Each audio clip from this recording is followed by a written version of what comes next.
नमस्कार दोस्तों, मैं रीता सिंह और आप देख रहे हैं इंडिया इनसाइट। हम सभी अक्सर ये सुनते हैं कि उस इंसान ने आत्महत्या कर ली, लेकिन क्या आपने कभी सुना है कि किसी पक्षी ने आत्महत्या कर ली?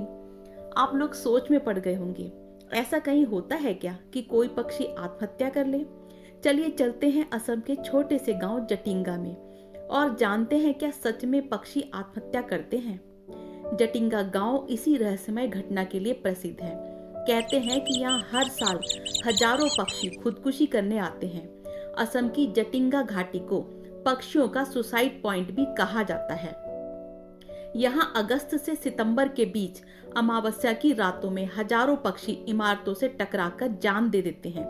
कुछ पक्षी वैज्ञानिक कहते हैं कि घने मानसून कोहरे और ऊंचाई पर विचरण करने वाले पक्षी जब चकित होकर गांव की रोशनी की ओर अपना रास्ता बनाने की कोशिश करते हैं तो वे पेड़ों और इमारतों से टकराते हैं, जिससे मौत या गंभीर चोटें आती हैं।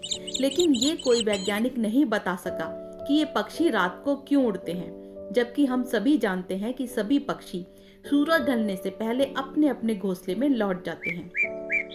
और वे हर साल एक ही जगह क्यों फंस जाते हैं? देखा गया है कि ये मरने वाले पक्षी अक्सर छोटी आयु के होते हैं। अब पक्षी वैज्ञानिक ये अनुमान लगाते हैं कि उस समय तेज हवाओं के चलने से पक्षी अपने घोंसलों से भटक जाते हैं और गांव में रोशनी देखकर वहां आश्रय ढूंढते हुए आते हैं और खंभों से टकराकर मारे जाते हैं।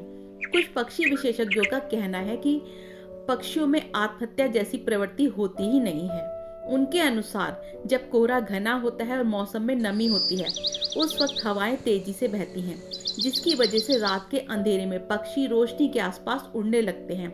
लेकिन रोशनी कम होने के कारण उन्हें साफ दिखाई नहीं देता, जिसके कारण पक्षी किसी इमारत, पेड़ या वाहनों से टकरा जाते हैं। ऐसे में जटिंगा गांव में शाम के वक्त गाड़ियां चलाने पर मनाही की गई है ताकि रोशनी ना हो। इसके बावजूद भी पक्षियों की मौत लगातार हो रही है। ये पक्षी शाम 7 बजे से रात 10 बजे के बीच ही ऐसा करते हैं, जबकि आम मौसम में इन पक्षियों की प्रवृत्ति दिन में ही बाहर निकलने की होती है और रात में वे घोंसले में लौट जाते हैं। आत्महत्या की इस रेस में स्थानीय और प्रवासी पक्षियों की करीब 40 प्रजाति शामिल हैं। इतना ही नहीं, जटिंगा घाटी में रात में प्रवेश करने पर भी प्रतिबंध है। काफी शोधों के बाद यही निष्कर्ष निकलता है कि जटिंगा में पक्षी आत्महत्या नहीं करते, बल्कि खराब मानसून की वजह से मारे जाते हैं।